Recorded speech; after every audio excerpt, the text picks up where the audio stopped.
significa que, digo, ya ves. Teniendo ahí pues, los ojos hinchados.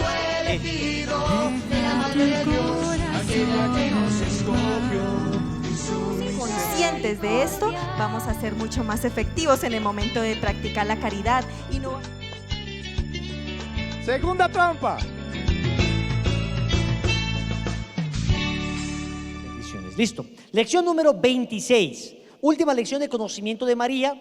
Vamos a ir rápido. Evidentemente no me voy a poder detener en toda la profundidad de cada tema respecto a la Virgen en las Escrituras, pero es muy común encontrar hermanos protestantes que nos dicen: ¿y en qué parte de la Biblia está María? ¿Y por qué hablan tanto de María si María no aparece en la Biblia? Pues de entrada déjenme decirles que la Virgen María está en la Biblia después de Jesús como ningún otro personaje. Yo creo que no puede demostrarse un personaje bíblico distinto de Cristo, que evidentemente está en todos los pasajes de la Biblia, en el Antiguo Testamento prefigurado, y en el Nuevo Testamento pues aparece la imagen viva de Él. Pero después de Jesús yo creo que no hay otro personaje que aparezca en el Génesis, en los profetas, en todos los evangelios, en los hechos de los apóstoles, en las cartas de Pablo y en el Apocalipsis. En cambio la Virgen María aparece en el Génesis, en los profetas, en todos los evangelios, en las cartas de Pablo, en los hechos de los apóstoles y en el Apocalipsis, que más o menos es el conjunto general de todas las escrituras. Aparece la Virgen María, y no solo aparece accidentalmente, aparece jugando papel protagónico, indispensable, importante. Todos esos pasajes bíblicos donde aparece Nuestra Señora son pasajes bíblicos tremendamente importantes para la historia de la salvación. Entonces vamos a ver rápidamente María y los dogmas marianos. Si queremos saber algo de Dios, la Biblia. ¿Por qué recurrimos entonces a la Biblia? Porque dice la Dei Verbum que la Sagrada Escritura contiene la palabra de Dios, y por ser inspiradas son en verdad la palabra de Dios. Por consiguiente, el estudio de la Sagrada Escritura ha de ser como el alma de la Sagrada Teología. Evidentemente esto no es un curso teológico, pero en todo lo que hablemos sobre la fe, en cualquier aspecto de nuestra fe, tenemos que invocar la palabra de Dios, porque son inspiradas por Dios y son el alma de la teología.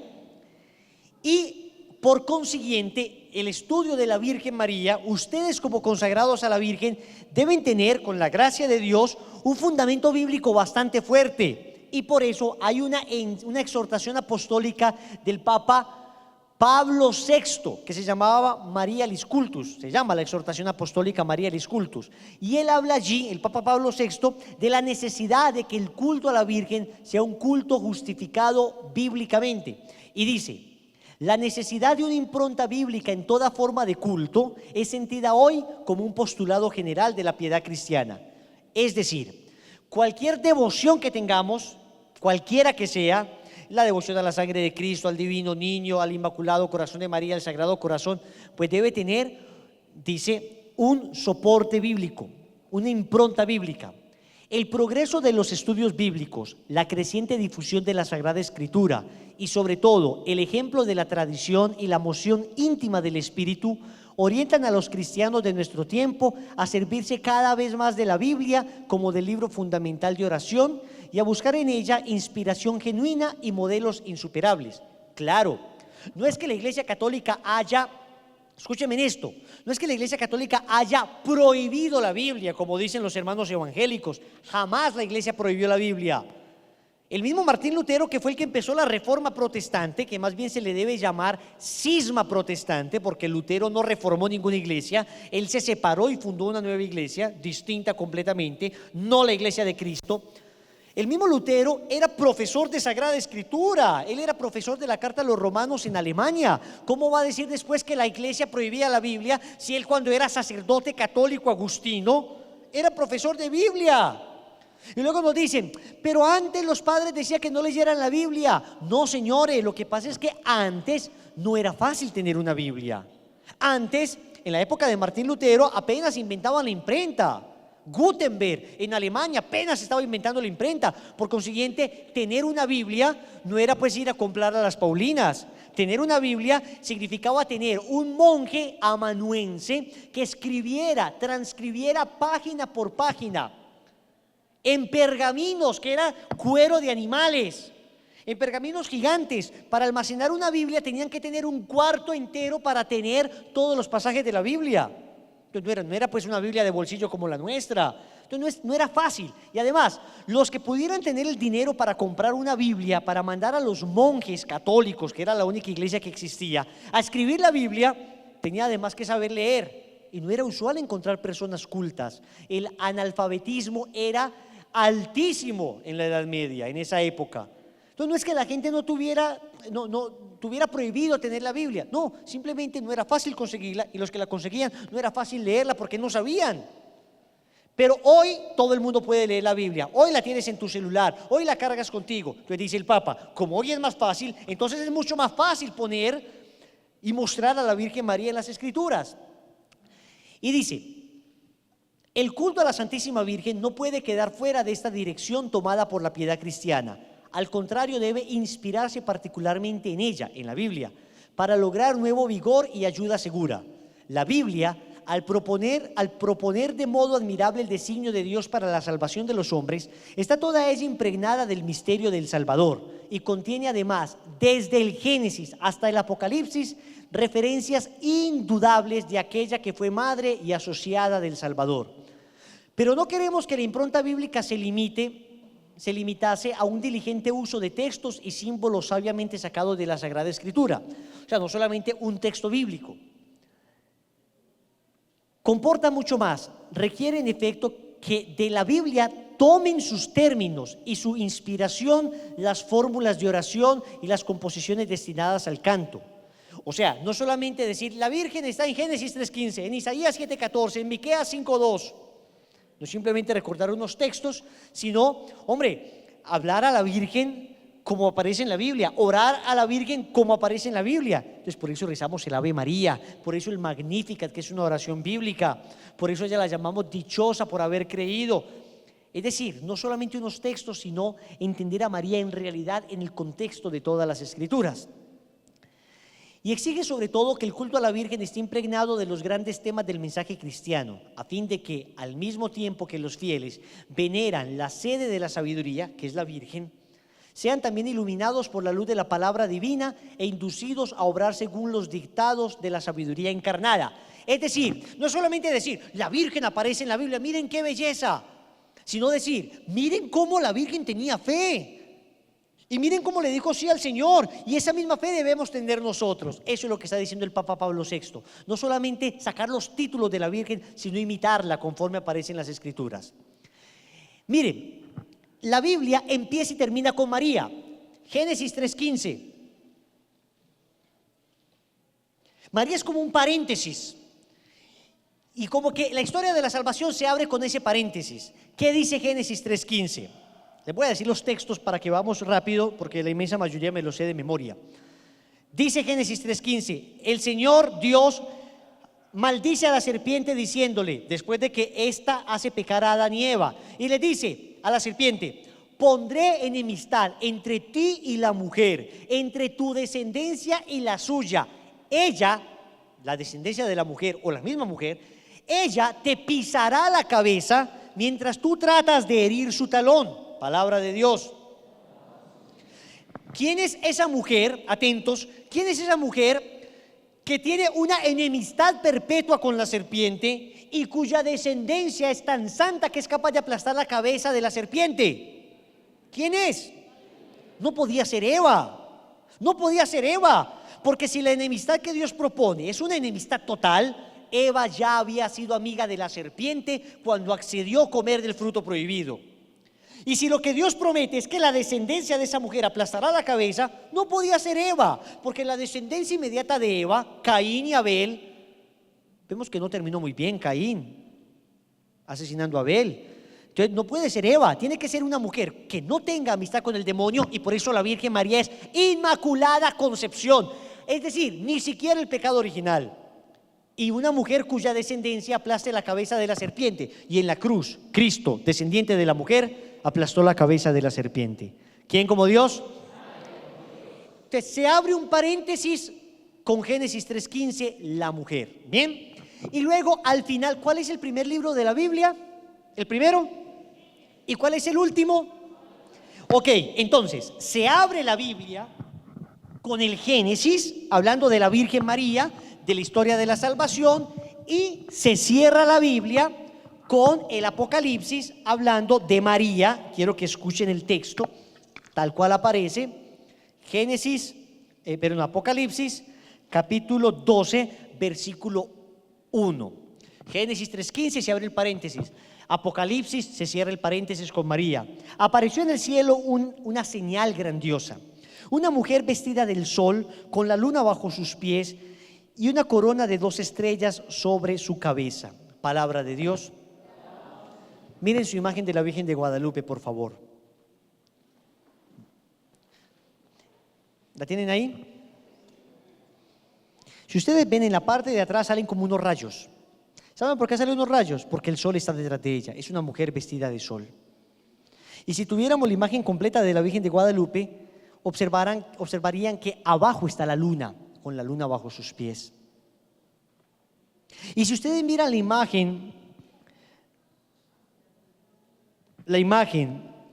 de la medalla milagrosa, aparece la Virgen aplastando la cabeza de la serpiente. Es decir, aparece como fusionado el Génesis y el Apocalipsis. ¿Ven que la Virgen aparece desde el primero hasta el último libro? Es el paréntesis con el que Dios abre la historia de la salvación y es el paréntesis con el que la cierra. Pero no solo eso, atentos. La Virgen María es el paréntesis con el que, atentos, con el que se inaugura la vida de Jesús. El primer rostro que ve Jesús al nacer es el rostro de María, Lucas 2:1. ¿Qué dice Lucas 2:1? Vamos a tratar de leer rapidísimo los textos bíblicos.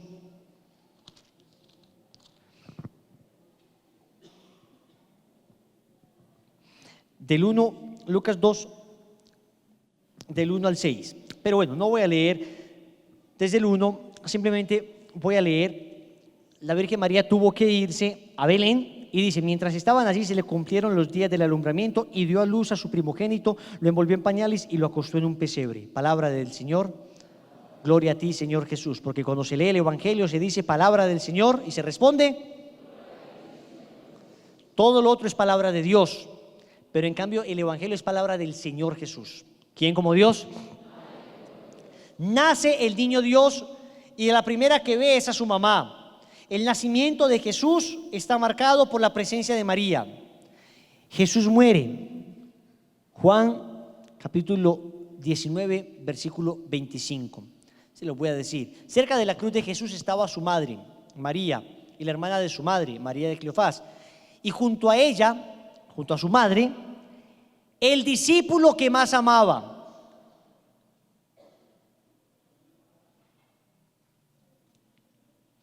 Nace Jesús y está María. Muere Jesús y está María. La vida de Jesús también se inicia con ese paréntesis. ¿Ven la importancia de la Virgen? Es más, la predicación de Jesús, ¿cuál fue el primer milagro? Juan capítulo 2 del 1 al 11, las bodas de Caná. El primer milagro de Jesús, María presente. El ministerio público de Jesús se inicia y ese ministerio se extenderá hasta Pentecostés. ¿Y saben quién estaba también en Pentecostés? María, Hechos 1:14. Ahí aparece. ¿Quién como Dios? ¿Ven cómo la Virgen María está en los acontecimientos más importantes de la vida de Jesús? ¿Quiénes fueron los primeros judíos, aparte de San José y de la Virgen, quiénes fueron los primeros judíos que contemplaron al niño Dios? Que lo contemplaron, que lo vieron. ¿Quiénes? ¿Quiénes? Los pastores fueron los primeros judíos que lo contemplaron. Y miren lo bonito. Cuando los pastores llegaron donde San José y la Virgen, Dice, fueron a toda prisa y encontraron a María y a José y al niño acostado en el pesebre. Lo que nos dice la Biblia es que los primeros judíos que contemplaron al Mesías lo vieron con la Virgen. Como que Dios le estaba diciendo a los judíos, les presento a mi Mesías y a su mamá. Como quien dice, la primera vez que Dios presenta a su hijo a la humanidad, lo presenta con María. Digamos, al pueblo judío por lo menos. Pero si vamos a ver a los pastores, si vamos a ver a los reyes magos, quiero que vean qué pasa con los reyes magos. ¿Quiénes fueron los primeros paganos que contemplaron al Mesías? Los primeros paganos, que no eran judíos, esos eran los paganos. Los reyes magos. Y mire lo que dice Evangelio de San Mateo, capítulo 2, versículo 11. Desde el 10, al ver la estrella se llenaron de inmensa alegría. Al entrar a la casa vieron al niño con María, su madre. Mateo 2, 11. ¿Quién como Dios? Dios presenta a su Mesías a los judíos y aparece ¿con quién? Con María. Dios presenta a su Mesías a los pueblos paganos en cabeza de los reyes magos, ¿y con quién lo encuentran? Con María. Como quien dice, si Dios quiere presentar al mundo a su Mesías, lo quiere presentar con María. ¿Y después de Dios? Muy bien. ¿Por qué es importante María? Seguimos con el tema de las Escrituras. Miren que hoy sí es pura Biblia. ¿Les gusta el tema o no? Para que ustedes tengan argumentos.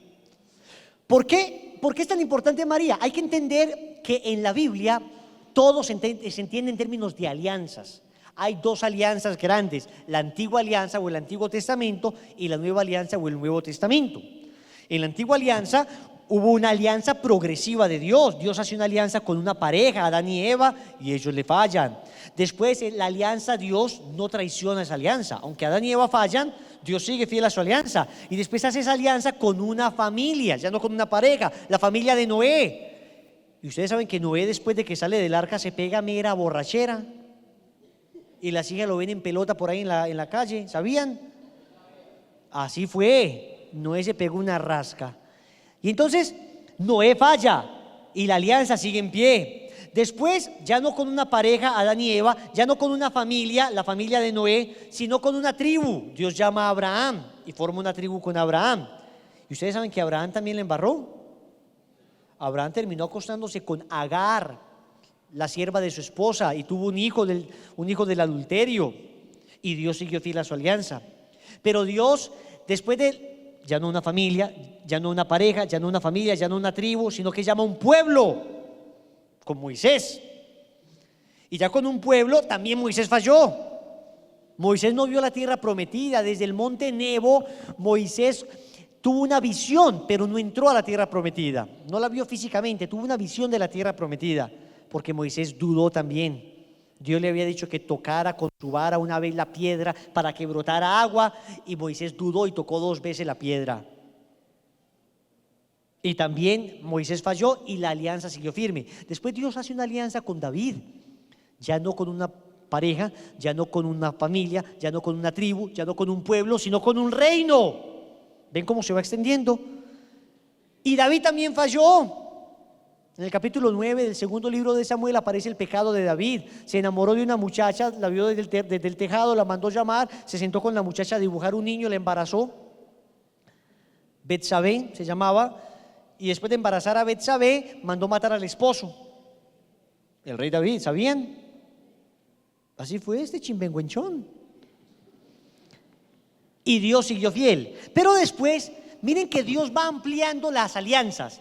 Una pareja, una familia, una tribu, un pueblo, un reino, y con Jesucristo una alianza de toda la humanidad, sangre de la alianza nueva y una alianza que ya nunca se romperá, porque Él mismo, Dios mismo, pacta esa alianza con Él. Y por eso esa alianza se termina de pactar en la cruz. Por eso el Nuevo Testamento en realidad comienza a partir de la muerte de Jesús. Ahí empieza el Nuevo Testamento. Allí empieza la nueva alianza, ahí empieza el nuevo pacto. Y miren lo lindo, es una alianza. ¿Qué fue lo revolucionario que Jesús vino a decirnos de Dios? que Él es que Dios es el Padre. Dios, Él es el Mesías, pero Dios es Él y Él es Él y nosotros somos hermanos. Miren qué bonito eso. ¿Se acuerdan de mi empleada evangélica? Pero es que es así. Él vino a revelarnos que Dios es Padre, que Él es Hijo, que nosotros somos hermanos. ¿Qué falta ahí para que la familia esté completa? Dios es Padre, Mateo 11:27. Jesús es Hijo, Juan 3:11, 3:16. Nosotros somos hermanos, Hebreos 11:2. ¿Qué falta ahí? Una mamá. Y por eso Jesús desde la cruz, Juan capítulo 19, versículo 25, le dice a Juan: hijo, ahí tienes a tu madre. Y después de que dice eso, dice: todo está cumplido. En otras palabras, la familia está lista. Ya tienen papá, mamá, hijos y hermanos. ¿Quién como Dios? Por eso María es tan importante ahí en la historia de la salvación, porque ella hace parte de la alianza nueva y eterna. Y si Abraham fue el padre en la fe de los judíos porque fue el primero que creyó, María es nuestra madre en la fe porque fue la primera que creyó. ¿Quién como Dios? Ok, María es todo lo que Dios quiere de ti. María es todo lo que Dios quiere de ti. Martín Lutero tenía una visión del hombre bastante pesimista. ¿Se acuerdan que yo les había hablado de esto? Él decía que la razón del hombre es la prostituta del demonio. Él no confiaba en la razón. En cambio, la Iglesia Católica valora la razón del hombre. Dice que la razón quedó ofuscada, pero puede conocer la verdad. Martín Lutero decía: aún haciendo obras buenas pecamos.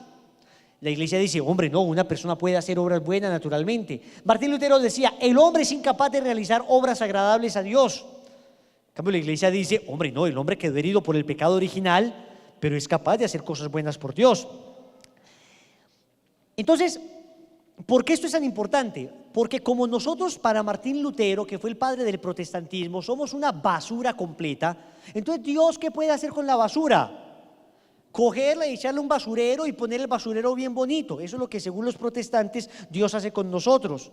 Nosotros seguimos siendo una basura, pero la sangre de Cristo nos disfraza por fuera para que parezcamos bonitos. Perdónenme la expresión: un bollo con moño y perfume. Eso somos para Martín Lutero. Seguimos siendo estiércol por dentro, pero un poquito de perfume, un moñito. La Iglesia dice: no, la Iglesia piensa que Dios quiere vincular al hombre y es capaz de santificarlo y es capaz de hacerlo agradable a Él.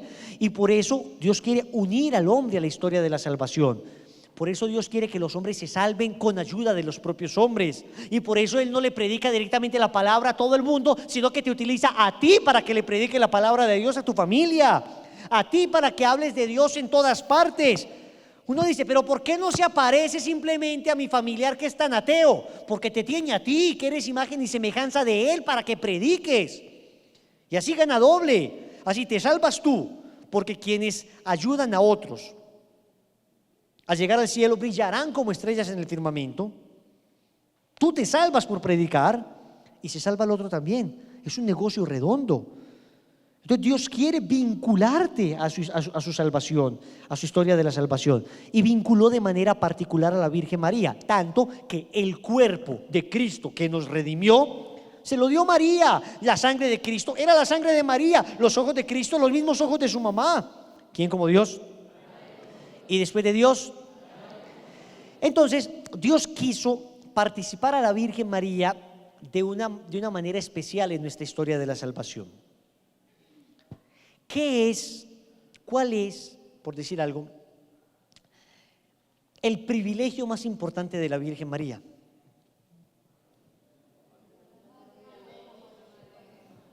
¿Sí? ¿Seguros? ¿Qué dices tú? Ninguna otra criatura nació sin pecado original.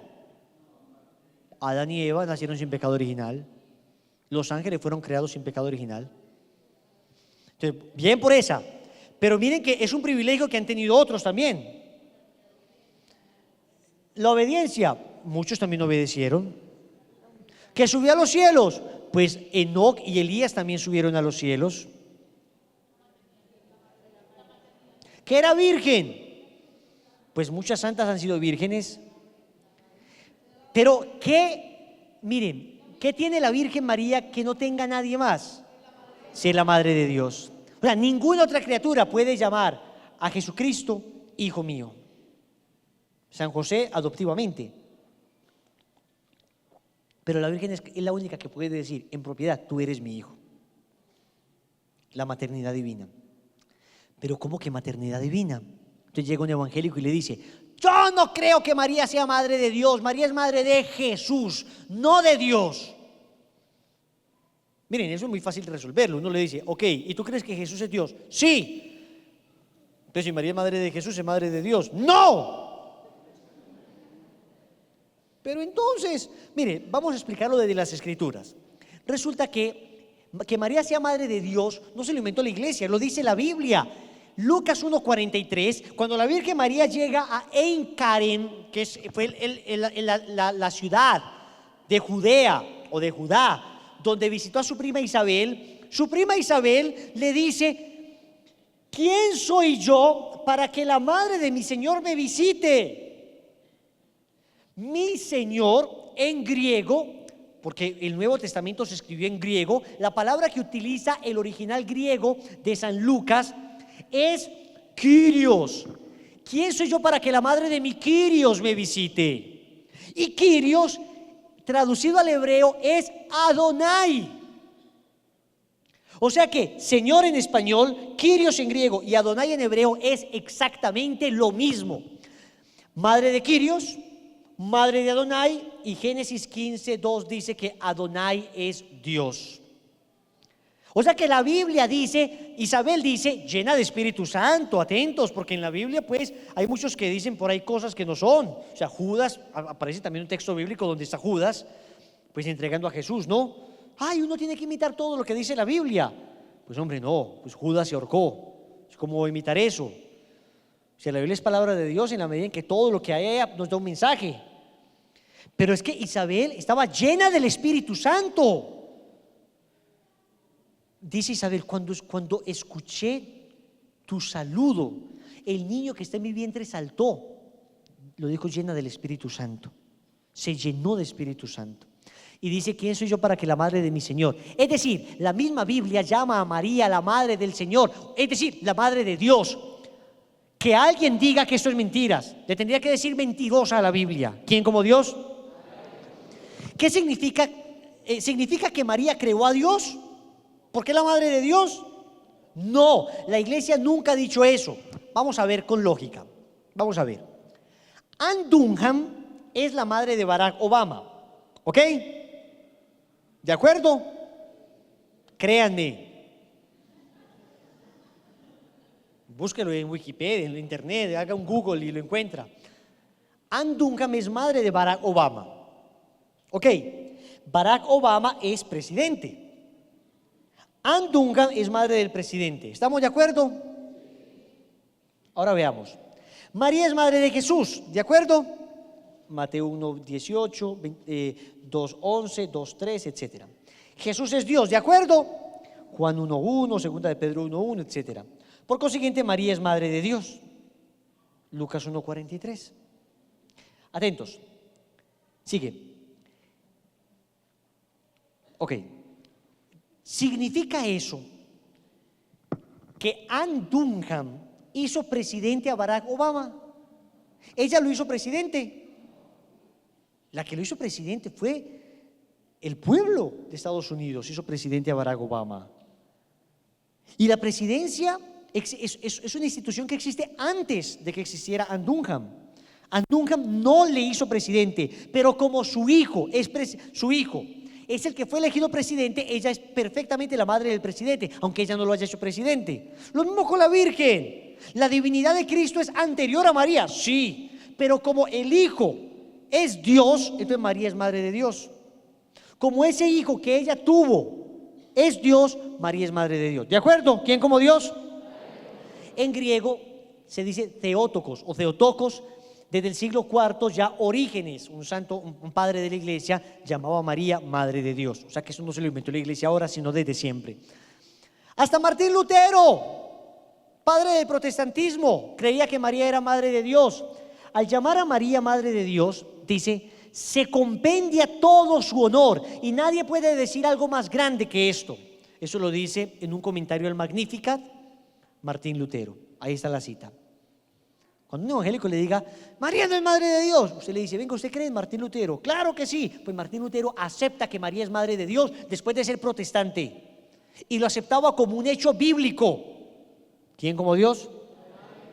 Sigamos. Pregunto, ¿voy muy rápido?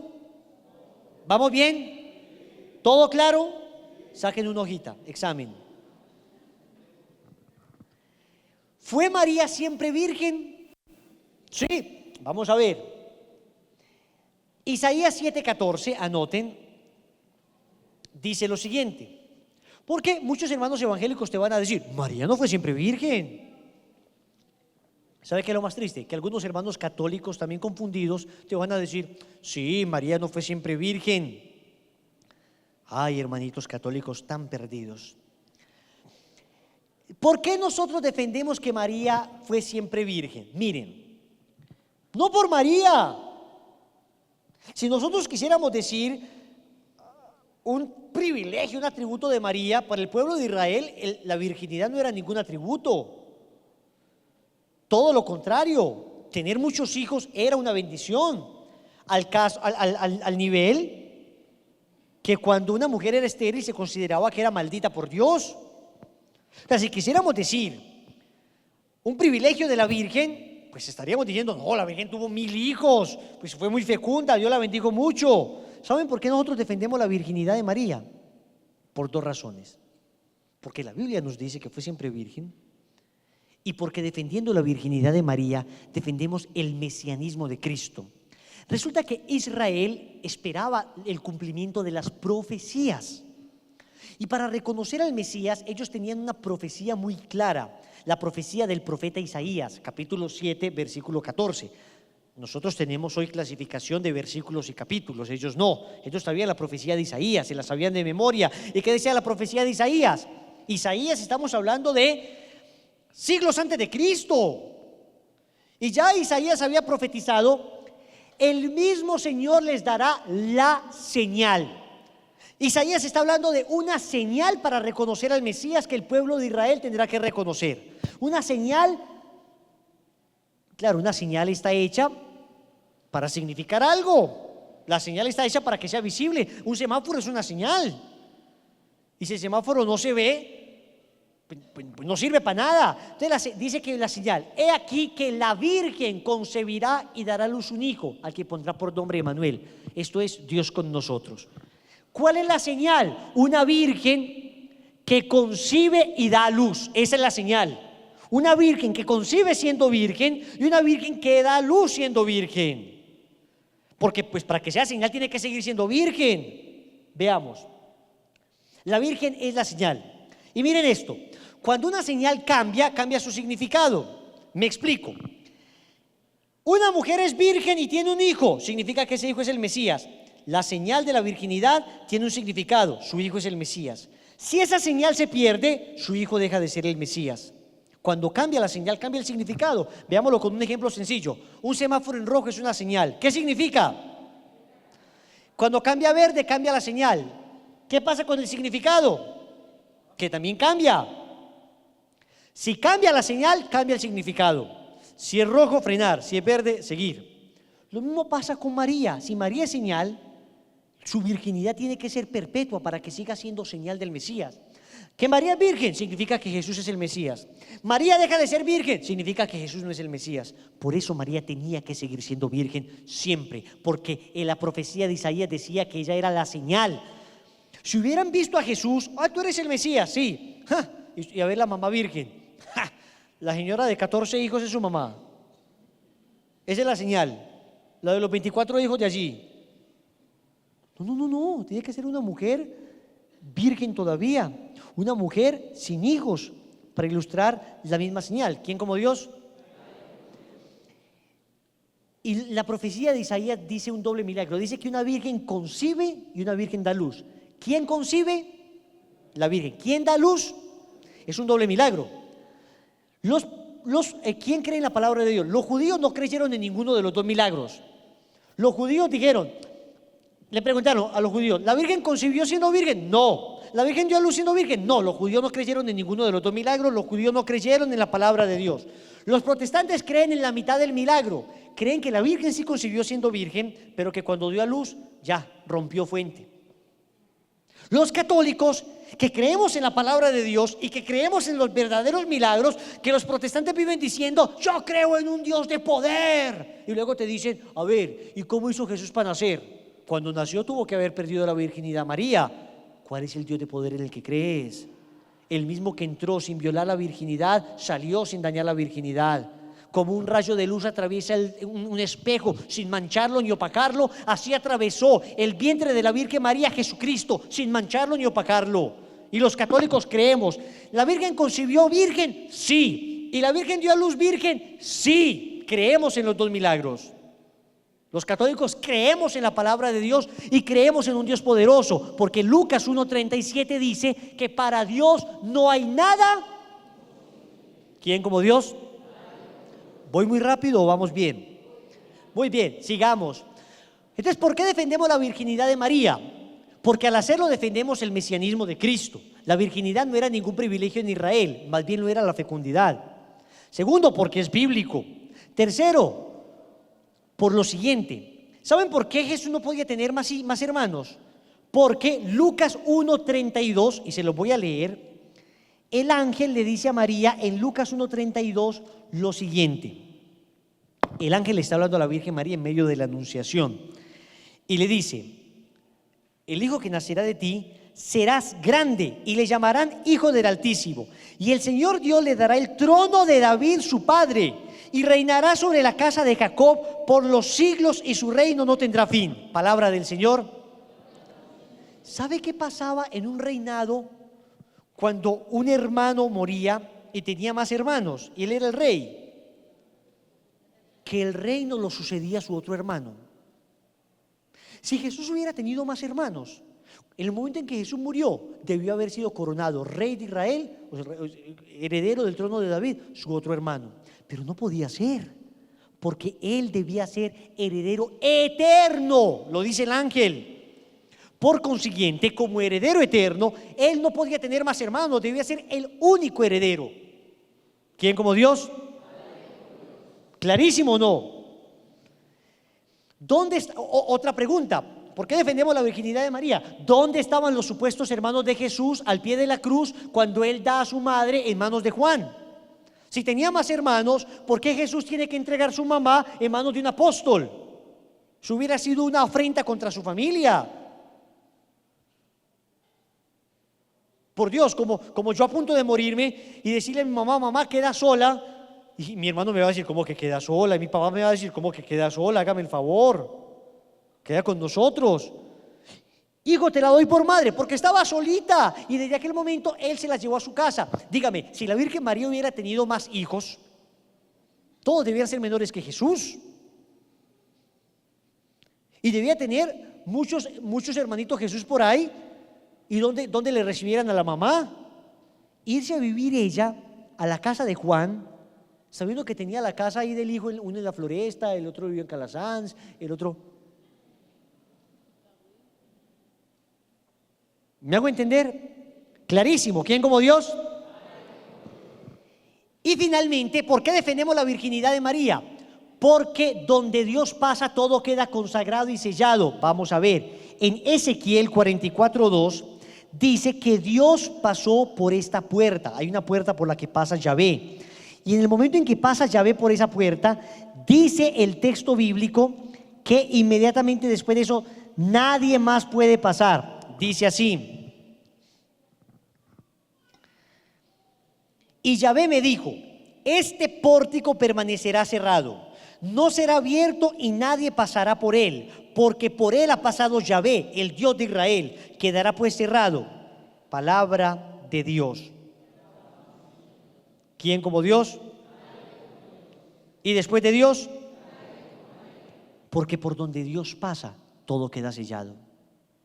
y porque Dios pasó por María y todo quedó sellado. Si Dios pasó por una puerta en el Antiguo Testamento y cerraron esa puerta porque nadie más podía pasar por ahí, simplemente la presencia de Yahvé pasó, pues de María no nació simplemente la presencia de Yahvé, nació Dios mismo.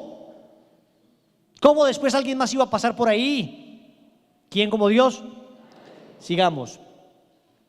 Pero los protestantes te van a decir, un momentito, en la Biblia dice, Mateo 1:18, pero antes de que se unieran José y María, se halló encinta por obra del Espíritu Santo.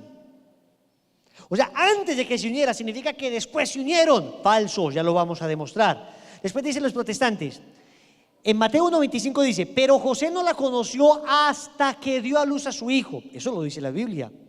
Ay, significa que después de que dio a luz a su hijo la conoció, porque no fue sino hasta después. Falso. Vamos a demostrar cómo esta palabra antes y la palabra hasta no significa una condición que después desaparecerá. Vamos a verlo. Empecemos con el antes. La palabra antes no significa que después haya ocurrido algo. Veamos ejemplos sencillos. Yo no había visto el arco iris y antes de verlo quedé ciego de por vida. Antes significa que después de que quedó ciego pudo ver el arco iris. ¿Ven que no cambia la condición? Él no la conoció. Antes de conocerla, ella se encontró en obra y gracia del Espíritu Santo embarazada. Miren que es un ejemplo muy sencillo. Juan 4:49, el oficial rogó al Señor, el oficial que tenía a su hijo muriéndose: Señor, desciende antes de que muera mi hijo. Y el Señor fue y el niño no murió. Esto delante sí es una bobada, pues. O sea, cuando a mí un evangélico me dice, ay, pero es que antes no lo... Hombre, por Dios. Es quizá más contundente el hasta. No la conoció hasta que dio a luz. Uy, uno dice, significa que después la conoció. Veamos ejemplos, siguen. Pero miren la belleza. Segunda de Samuel 6:23, David estaba cantando ante el arca de la alianza, porque David estaba feliz. El arca de la alianza, que era una especie de baúl con 2 ángeles de oro encima, que tenía la presencia de Yahvé. David danzaba y Mical, que era la esposa de David, hija de Saúl, se burló de David y le dice, muy lindo el rey bailando semidesnudo, ¿no? Entonces dice la Biblia que después de que Mical se burló de David, no volvió a tener más hijos. Y dice, y Mical, hija de Saúl, no tuvo más hijos hasta el día de su muerte. Eso significa que después de muerta tuvo 4 hijos. Pues según la lógica protestante, ¿no? San José no se acostó con María hasta que dio a luz a su hijo. Significa que después se acostó con ella. Vamos a ver acá. Y Mical, hija de Saúl, no tuvo más hijos hasta el día de su muerte. Eso. Entonces, José se acostó con la Virgen María, como Mical tuvo trillizos después de muerta. Absurdo. El hasta no significa que después haya cambiado la condición. Yo los veo todos como que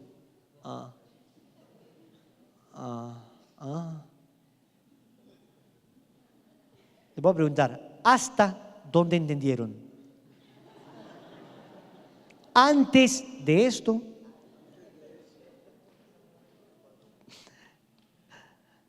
Esto ya lo quise poner porque es un poquito de especificidad apologética, pero no falta el que le salga con, mire, es que utilizan el sentido común.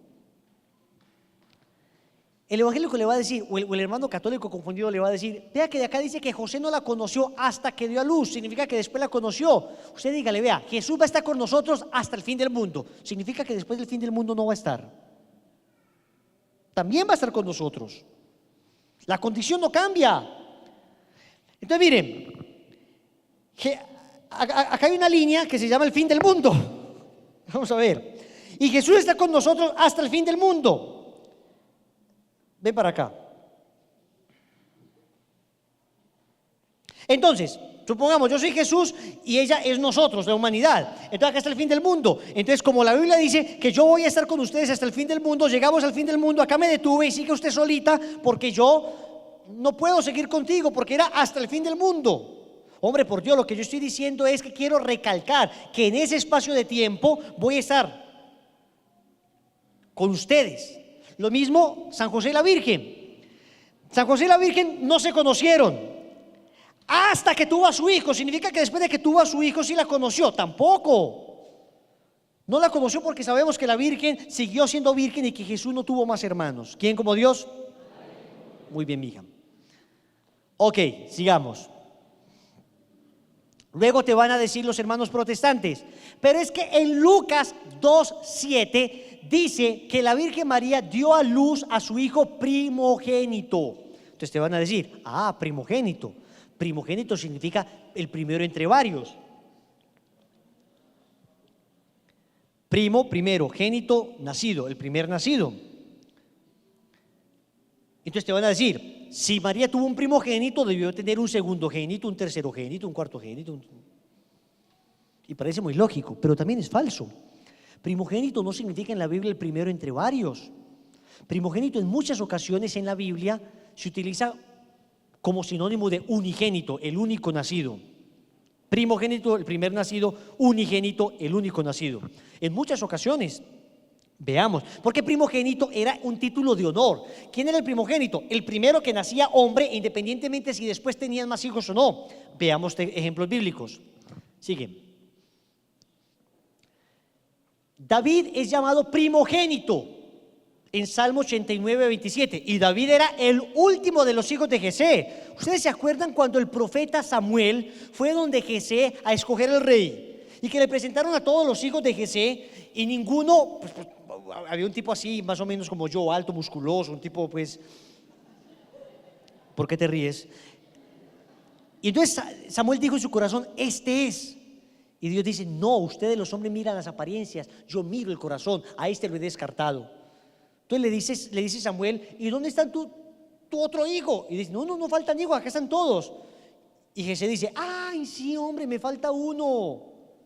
El niño, Davidcito, venga para acá, niño, venga, niño, venga. El Davidcito, venga para acá. Un niño, cachorrito, un Davidcito. Y cuando Samuel lo ve, dice, este es el que Dios ha escogido. No era el primer hijo, era el último. Y sin embargo, mire lo que dice el Salmo. Yo también le pondré por primogénito, el más excelso de los reyes de la tierra, dice Dios de David. Dios llama primogénito a David sin que él sea el primero. ¿Ven? Porque primogénito no significa primero entre muchos. Primogénito es un título de honor. En Génesis, Jacob recibió las bendiciones de la primogenitura. Jacob era hermano de Esaú. ¿Se acuerdan de los dos hermanos? Que Esaú le vende su primogenitura por un plato de lentejas. Esaú era el primero, él debía recibir las bendiciones de los primogénitos, pero una vez tenía mucha hambre y estaba Jacob cocinando unas lentejitas bien ricas. Y entonces le dice, uy, dame. Y le dice, si me das su primogenitura, te la cambio a cambio de ese plato de lentejas. Y le vendió el plato de lentejas, y Jacob, aunque era el segundo hijo, quedó siendo el primogénito. ¿Qué significa? Que primogénito no significa primero entre varios, sino un título de honor. Efraín es llamado primogénito en Jeremías 31:9, siendo segundo hijo de José. Sigue. En Primera de Crónicas 23:17 dice, el hijo de Eliezer fue Rehabías, el primogénito. Eliezer no tuvo más hijos. Hágame el favor, para el hermano evangélico que le diga, mira que dice primogénito, pues mira que Eliezer también tuvo a su primogénito y no tuvo más hijos. Pero primogénito es primero entre muchos. Te estoy demostrando que no. Te estoy demostrando que Rehabías, el hijo de Eliezer fue Rehabías. Rehabías fue el único hijo y era llamado primogénito. ¿Quién como Dios? Sigamos. Pero te van a decir, pero entonces ¿por qué la Biblia dice los hermanos de Jesús? Ya entiendo. De manera que tú crees que porque la Biblia dice que Jesús tuvo hermanos, la Virgen María tuvo hijos. O sea que para ti, hermano de Jesús es lo mismo decir hijo de María. Sí, claro. Entonces tú le vas a decir al hermano evangélico, ¿y tú eres hermano de Jesús? Te va a decir, claro que sí, él es mi hermano. Entonces tú le concluyes, dices, o sea que tú eres hijo de María. ¡No! No lo puede aceptar que es hijo de María. Te va a decir que no. Tú no le dices, a ver, espiritualmente es cierto de que hermano de Jesús es hijo de María. Espiritualmente, porque nosotros somos hermanos espirituales de Jesús, hijos espirituales de María, pero físicamente no. Pero la Biblia dice, no es este el hijo del carpintero, su madre no es la que llaman María, y no son sus hermanos suyos Santiago, José, Simón y Judas. Mateo 13:55. O Marcos 3:31 dice: entonces llegaron su madre y sus hermanos y que se quedaron afuera y lo mandaron a llamar. ¿Te das cuenta? Si la Biblia habla de los hermanos de Jesús, significa que María tuvo más hijos. Hermanito, no. La palabra hermanos en la Biblia no necesariamente significa hijo de la misma mamá. Te lo voy a demostrar. Hermano igual a hijo de la misma mamá. Vamos a ver. Primera de Crónicas 15 del 5 al 10. De los hijos de Coat, acá está describiendo la cantidad de personas que llevaron el arca de la alianza de un lugar a otro porque el rey David había dado la orden. Entonces dice, de los hijos de Coat, ¿quiénes llevaron el arca? Uriel, el principal, y sus hermanos, 120. Pobre señora de apellido Curí. De los hijos de Meriarí, Asaías, el principal, y sus hermanos, 220, la familia del conejo. De los hijos de Gersón, el principal Joel y sus hermanos, 130. De los hijos de Elisafán, Semaías, el jefe, el principal, y sus hermanos, 200. De los hijos de Hebrón, Eliel, el principal, y sus hermanos, 80. Esta señora no le fue tan mal. De los hijos de Uziel, Aminabad, el principal, y sus hermanos, 112. Hágame el favor y me explican cómo una señora puede tener 220 hijos. Pues que mire, supongamos que a los 12 años comienza a tener hijos y supongamos que tiene trillizos cada año. Es que no le da. Yo me he puesto a hacer cálculos. No suma. ¿Quién como Dios? Entonces, demostrado que hermano no significa necesariamente hijo de la misma mamá. Clarísimo. Oiga, pero eso es contundente o no. No le queda a uno la menor duda.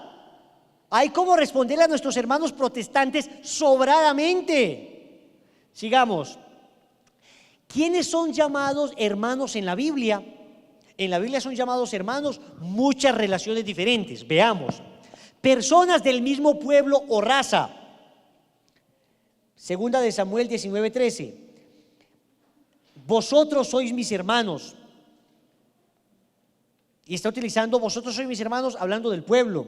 También vemos que Moisés se indignó cuando golpeaban a uno de sus hermanos porque era del mismo pueblo en Éxodo 2:11. ¿Se acuerdan que Moisés ve que golpean a uno de sus hermanos y Moisés va y mata al egipcio? Pero no era un hermano de sangre, era un hermano porque era del mismo pueblo.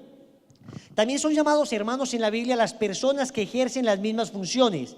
En Primera de Crónicas 24:31, Leví llama hermanos a los hijos de Aarón. Leví, rama sacerdotal, Aarón, sacerdote. Como ejercían las mismas funciones, los llama hermanos, pero no eran hermanos de sangre. Los que somos hijos del mismo Padre también, dice Jesús, Mateo 18:35. Así también mi Padre Celestial hará con vosotros si no perdonáis de todo corazón cada uno a su hermano sus ofensas. Significa que yo tengo un solo hermano, debo perdonar solo a Germán. Hombre, no, mis hermanos somos los hijos del mismo Padre. Todo aquel que sea bautizado es hermano mío. Los que cumplen la voluntad del Padre, hermano es todo aquel que cree y cumple. Todo aquel que hace la voluntad de mi Padre que está en los cielos, ese es mi hermano y mi hermana. Mateo 12 del 46 al 50. Personas que comparten las mismas creencias. Por Dios, lo escuchamos cada 8 días en la misa. Dice el padre, el lector dice: lectura de la carta del apóstol San Pablo a los romanos. Hermanos, hombre, pobre mamá de Pablo, tantos hijos, todos los romanos. Pues hay que ser muy corto de mente o muy malintencionado para creer que cuando San Pablo le decía a los corintios, a los tesalonicenses, a los gálatas, a los romanos, cuando les decía hermanos, pues ¿quién se va a imaginar que en realidad son hijos de la misma mamá? Nadie. Es evidente que los llamaba hermanos porque compartían la misma fe. ¿Quién como Dios? Sigamos. Incluso hay un estudio que demuestra, empieza a coger uno los nombres de los supuestos hermanos de Jesús y hay como demostrar que estos muchachos todos tienen mamá distinta. Pero bueno, no me voy a detener en eso, porque si el antes y el hasta nos confundió un poquito, eso otro sí que es complejo. pero hay cómo demostrarlo. ¿Quién como Dios? Luego, ya demostramos que María es madre de Dios con las Escrituras. Ya demostramos que es virgen con las Escrituras. Ahora demostremos que nació inmaculada en su concepción. Es decir, que nació sin pecado original. Veamos. ¿Qué es el pecado original? Recuerden que existen dos tipos de pecado. El pecado original, que es el cometido por nuestros primeros padres, y el pecado actual, que es el que cometemos nosotros, ¿no? El pecado original, nacemos con el pecado original. El pecado actual son los pecados que nosotros mismos cometemos. La revelación nos da la certeza de fe de que toda la historia humana está marcada por el pecado original libremente cometido por nuestros primeros padres. Catecismo numeral 390. O sea, es dogma de fe que nosotros nacemos con el pecado original. Y si usted no es muy creyente, pues basta que vea a un hijo suyo o a un sobrinito haciendo locuras que nadie le enseñó. Basta que yo veo tengo 4 sobrinos y he visto mis mejores clases de teología, las he visto con ellos. El pecado original, los he visto, el egoísmo, en una casa verdaderamente ejemplar como la de mi hermano y su esposa, que son compartidos, generosos. Yo he visto a mis sobrinos en esos actos de egoísmo, de que tienen un juguete guardado durante años y llega una primita y entonces ahí sí quieren su juguete y es mío, y lo primero que aprende a decir un niño es mío. ¿Han visto o no? Mío, mío. El pecado original está ahí marcado. Hay una malicia dentro de ellos, evidente. Hay un egoísmo, evidente. Por eso hay que bautizarlo rápido. El catecismo en el numeral 397 dice que el pecado original consistió en dejar morir la confianza hacia Dios, abusar de la libertad y desobedecer el mandamiento de Dios. Eso fue el pecado original. Y el catecismo en el numeral 404 dice que este es transmitido por propagación, o sea que uno nace con el pecado original. Y luego dice, es un pecado contraído, no cometido. O sea, tú no lo cometiste, cuando naces con él. Es un estado, no un acto. Pero no es que usted hizo, sino que nació con eso. Y el pecado actual es el que se comete en el presente, puede ser mortal si mata la gracia santificante o venial si la hiere. Ok. Ahora, la Virgen María no tuvo ni pecado original ni pecado actual. Vamos a demostrarlo con la Biblia. Empecemos con Lucas 1, capítulo 28. El ángel le dice a María: alégrate, llena de gracia, el Señor es contigo. ¿Quién como Dios? La expresión llena de gracia en griego se dice Quejaritomene. Es un buen nombre para un hijo. Quejarito, ven acá, mi amor. Quejaritomene significa gracia permanente. Se lo voy a traducir literalmente. Quejaritomene significa la que ha estado y estará siempre llena de gracia. Eso significa quejaritomene. La pregunta es, hay gente que dice, pero ¿cómo es que María va a ser llena de gracia? ¿Cómo es que María no va a haber cometido ningún pecado? A ver, por Dios bendito, Dios va a negar a su madre el privilegio que le dio a Adán y a Eva y que le dio a los propios ángeles. Los ángeles también nacieron sin pecado, fueron creados sin pecado original. Adán y Eva fueron creados sin pecado original.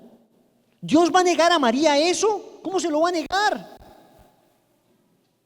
Entonces aseguramos nosotros que el ángel le dice llena de gracia porque efectivamente recibió la misma gracia que recibieron Adán y Eva y los ángeles. La pregunta es, ¿María necesitó ser salvada entonces? ¿Sí o no? Sí. Y ahí el problema. ¿Cómo que necesitó ser salvada si no pecó? Ella misma dice, proclama mi alma la grandeza del Señor, se alegra mi espíritu en Dios, y después dice, se alegra mi espíritu en Dios, o sea que ella reconoce que su Hijo, que su Dios es su Salvador. 33 años antes de la redención, ella ya sabía que estaba salvada. ¿Cómo la ven? ¿Qué significa eso? Que Cristo anticipó los méritos de su salvación y los aplicó a su madre. Para explicárselos más fácilmente, existen dos tipos de salvación. Hay dos maneras de salvar a una persona para que Hay dos maneras de salvar a una persona de un hueco, de un hoyo: evitando que caiga o sacándola del hoyo si ya cayó. Lo que se llama la redención liberativa y la redención preventiva. A todos nosotros Dios nos sacó del hueco, nos liberó, liberativa. Y a María la redimió preventivamente, liberación preventiva, evitó que cayera en el hueco. ¿Quién como Dios? Y después de Dios, ok, sigamos. El Papa Pío IX fue el que definió el dogma. Muy bien, falta el último dogma: María fue asunta a los cielos. ¿Qué nos dice la Biblia? Veamos. Lo primero que te van a decir es: muéstrame una cita bíblica donde diga que María subió a los cielos. Y tú le vas a responder: muéstrame una cita bíblica donde diga que San Pedro murió. Muéstrame una cita bíblica donde diga que San Pablo murió. Muéstrame una cita bíblica donde diga la muerte de San José. Muéstrame una cita bíblica donde hable de lo que le pasó a Jesús a los 6 años. No aparecen citas bíblicas de todas estas cosas. Que no aparezca en la Biblia no significa necesariamente que no sea cierto. Atentos, ese dogma protestante de la sola escritura, de que todo tiene que estar en la Biblia, es una mentira que nosotros debemos sacudir. Falso, no todo está en la Biblia. La vida de Jesús entre la circuncisión y los 12 años no está en la Biblia. Si no está en la Biblia, entonces no pasó nada durante ese tiempo. Después de los 12 años en que se pierde del templo hasta los 30, tampoco sabemos nada. ¿Significa que si no está en la Biblia no pasó nada? Hay muchas cosas incluso que los protestantes usan que no están en la Biblia. A ver, ¿usted de qué iglesia es? Soy trinitario, te dice un protestante. Ok, muéstreme la palabra Trinidad en la Biblia. No aparece la palabra Trinidad. Y aparece la idea, pero no la palabra. Entonces te van a decir: ¿en qué parte de la Biblia aparece la palabra purgatorio? No aparece. Aparece la idea del purgatorio, como no aparece la palabra Trinidad, y aparece la idea de la Trinidad. Y luego la iglesia, con la misma autoridad con que definió que estos 27 libros del Nuevo Testamento eran palabra de Dios, con esa misma autoridad determinó ciertas palabras para cosas que aparecen explícitamente en la Biblia, aunque no aparezca la palabra. El purgatorio, por ejemplo, es clarísimo en la Biblia, clarísimo. Muchas citas bíblicas lo pueden demostrar, pero no aparece la palabra purgatorio. ¿Y qué? Cambiemos la palabra purgatorio, llamémoslo fuego purificador, que es la palabra que utiliza el apóstol San Pablo en la primera carta a los Corintios, capítulo 3, del 11 al 15, cuando habla de un fuego purificador por el que tendrán que pasar todas las personas. Lo dice San Pablo. Entonces, ¿en qué parte de la Biblia aparece que la Virgen subió a los cielos? En ninguna parte. ¿Por qué? Porque cuando se terminaron de escribir los evangelios, la Virgen todavía no había subido a los cielos. Así de sencillo. Lo más probable es que haya sido así. Y por eso no aparece. ¿Y por qué más? Porque la intención del Nuevo Testamento no era contar que la Virgen subió a los cielos. La intención era mostrar el señorío de Jesús. ¿Quién como Dios? Entonces, que no todo está en la Biblia es clarísimo. Jesús realizó en presencia de sus discípulos otras muchas señales que no están escritas en este libro. Juan 20:30, el Evangelio de San Juan. Hay además otras muchas cosas que hizo Jesús. Si se escribieran una por una, pienso que ni todo el mundo bastaría para contener los libros que se escribieran. Juan 21:25. O sea que clarísimo, no todo está en la Biblia. Lo importante es saber que la asunción de la Virgen al cielo no contradice la Biblia. Enoc, Génesis 5:24, y Elías, Segunda de Reyes 2:11, ya habían sido llevados en cuerpo y alma al cielo. De manera que, hombre, si Dios fue capaz de llevarse a Enoc y Elías, que eran socios de la empresa, al cielo, ¿no va a ser capaz de llevarse a su mamá? Por supuesto que es capaz. En 1 Corintios 15:50 dice San Pablo: les digo esto, hermanos, la carne y la sangre no pueden heredar el reino de Dios, ni la corrupción heredar la incorrupción. Miren, les revelo un misterio: no moriremos todos, mas todos seremos transformados. En un instante, en un pestañear de ojos, al toque de la trompeta final, pues sonará la trompeta, los muertos resucitarán incorruptibles y nosotros seremos transformados. En efecto, es necesario que este ser incorruptible se revista de incorruptibilidad y que este ser mortal se revista de inmortalidad. ¿Saben qué? que lo que nosotros afirmamos de la Virgen María, que su cuerpo está que su cuerpo, perdón, está elevado al cielo incorruptible, eso no es nada nuevo. San Pablo dijo que eso nos va a pasar a todos. Simplemente lo que nosotros afirmamos que nos pasará a todos, aseguramos que ya le pasó a María. ¿Saben una cosa que me parece increíble en los hermanos protestantes? Esto, el rapto. Los protestantes dicen que ellos van a ser llevados al cielo, que Dios los va a raptar de repente, que ahora que viene el fin del mundo, ellos van a ser arrebatados. Oiga usted, de manera que lo que Dios no hizo con su madre, lo va a hacer con ellos. O sea, no aceptan que María fue llevada a los cielos, pero aceptan sin ningún problema que ellos, que son pecadores como yo y como tú, sí van a ser arrebatados al cielo. Tiene un solo nombre: soberbia. O sea, María no, María la llena de gracia, la que le dijo sí a su hijo en todo, por la que recibimos al Mesías, la que estaba al pie de la cruz, la que estuvo en Pentecostés. Ella no fue arrebatada a los cielos, pero en cambio yo, que soy un pecador miserable, sí voy a ser arrebatado a los cielos. Hombre, soberbia. Si lo admites en ti, deberías admitirlo con más razón en la Virgen María. ¿Quién como Dios?